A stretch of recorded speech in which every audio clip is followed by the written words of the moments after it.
Hello everyone, welcome to your channel DSC Delight. और आज का जो हमारा टॉपिक है वो बहुत ही इंटरेस्टिंग, बहुत ही मज़ेदार टॉपिक है। वो है nationalism in Europe. Class 10th history का ये चैप्टर है, लेकिन ये चैप्टर ऐसा है जो मेरे हिसाब से सभी को ही आना चाहिए, सभी को पता होना चाहिए कि हमारी वर्ल्ड की हिस्ट्री क्या थी, क्या हुआ था। ठीक है, तो बात करते हैं आज यूरोप की। इस पहले वीडियो में सबसे इम्पॉर्टेंट चीज़ जो मुझे आपको सिखानी है वो क्या है कि मुझे आपको ये बताना है कि यूरोप में नेशनलिज्म कैसे आया, यूरोप में क्या सिचुएशन थी, कौन कौन से कंट्रीज़ थे, किस तरह से वहाँ पे नेशनलिज्म राइज हुआ। ये सारी चीज़ें आज हमें सीखनी है। तो बहुत ही शॉर्ट में, बहुत ही क्रिस्प तरीके से कुछ मेन पॉइंट्स देखते हैं। सबसे पहले अगर मैं बात करूँ यूरोप की, अब 9th में ऑलरेडी आप फ्रांस पढ़ के आ चुके हो, फ्रेंच रेवोल्यूशन आपने पढ़ा था। ठीक है, आई नो फ्रेंच रेवोल्यूशन वैसे भी आपका फेवरेट चैप्टर था, तो फिर यूरोप पढ़ के तो आपको मज़ा ही आ जाएगा। क्यों? क्योंकि यूरोप में सिर्फ फ्रांस नहीं था, यूरोप में और भी बहुत सारे कंट्रीज़ थे। तो कौन कौन से कंट्रीज़ थे सबसे पहले ये देख लेते हैं। एक तो फ्रांस, ये पूरा फ्रेंच एम्पायर था। उसके अलावा स्पेन, ये भी यूरोप में ही आता है। Portugal, this was there. ये है यूनाइटेड किंगडम जिसको हम यूके कहते हैं, ऑफ ग्रेट ब्रिटेन।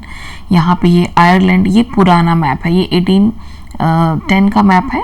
थोड़ा सा अब बहुत सारे चेंजेस हो गए हैं, so that we will see later. उसके बाद यहाँ पे ये प्रूशिया है, ये ऑस्ट्रिया है, this is Denmark, Sweden, Norway. ठीक है, तो आपको ये पता होना चाहिए कि ये जो है, और ये था पूरा ऑटोमन एम्पायर। ऑटोमन एम्पायर, ठीक है, ये यहाँ पे ये देख रहे हो आप, दिस इज़ इटली।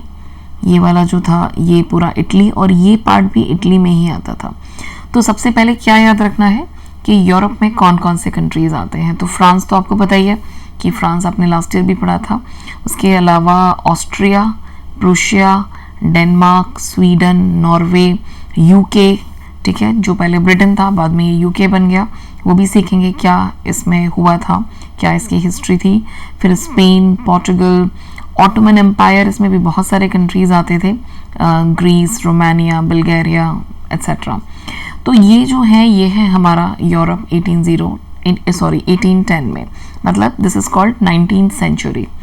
ठीक है, अब बेसिकली यूरोप में क्या सिचुएशन थी, यूरोप में कहाँ से नेशनलिज्म आया, नेशनलिज्म क्या है, this is what you have to understand.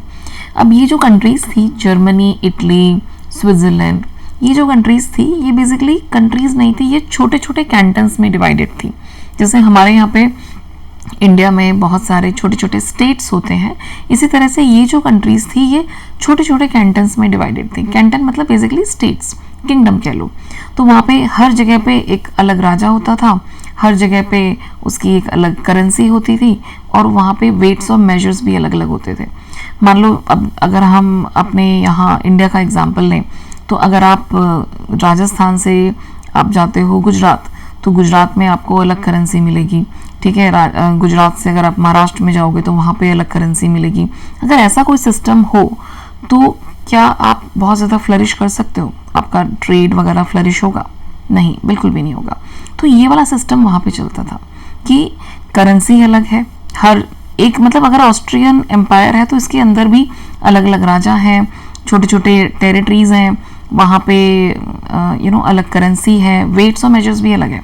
मतलब अगर आप एक किंगडम से दूसरे किंगडम में जाओगे तो वहाँ पे हो सकता है 1 मीटर उनके लिए क्या होगा, 1 मीटर का मतलब है कि हो सकता है उनके लिए 800 सेंटीमीटर हो, या फिर किसी और जगह जाओगे तो वहाँ पे 900 सेंटीमीटर हो। तो ये बहुत सारी प्रॉब्लम्स उस समय लोगों को थी, राइट। तो ये था उस समय का यूरोप और यूरोपियन नेशंस। ठीक है, तो यूरोप में अलग अलग कंट्रीज़ भी फिर से किंगडम्स में डिवाइडेड थी, अलग अलग राजा, अलग अलग लैंग्वेजेस। ठीक है, अब लैंग्वेज अलग होगी तो कल्चर भी अलग होगा। तो इस तरह से बहुत ही एक अलग ही सिस्टम वहाँ पे चलता था। वैसे हमारा इंडिया भी कुछ बहुत अलग नहीं था। आपको पता है कि इंडिया में भी जैसे राजपूत थे, है ना, और मराठा थे, फिर साउथ में टीपू सुल्तान, और ये इस तरह से अलग अलग किंगडम्स इंडिया में भी होते थे पहले। So the same thing was in Europe as well. अब बेसिकली मोस्टली जो ये पॉपुलेशन थी ये कैसी थी, पेजेंट्री। पेजेंट्री क्या होती है कि भाई ये लैंडलॉर्ड्स होते थे, राजा के यहाँ पे ये काम करते थे, या फिर राजा ने ज़मीन पूरी किसको दी होती थी, लैंडलॉर्ड्स को, तो वही इनसे काम करवाते थे।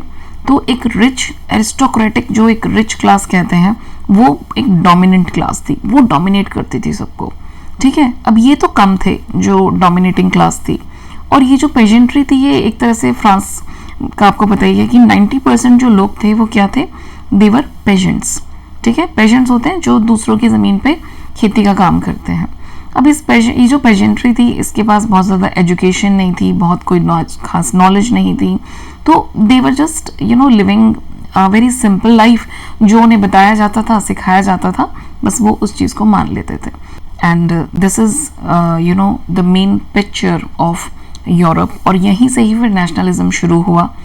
तो आज की वीडियो में बस इतना ही, मिलते हैं अगले वीडियो में और आगे के टॉपिक्स पढ़ेंगे। Till then, bye everyone.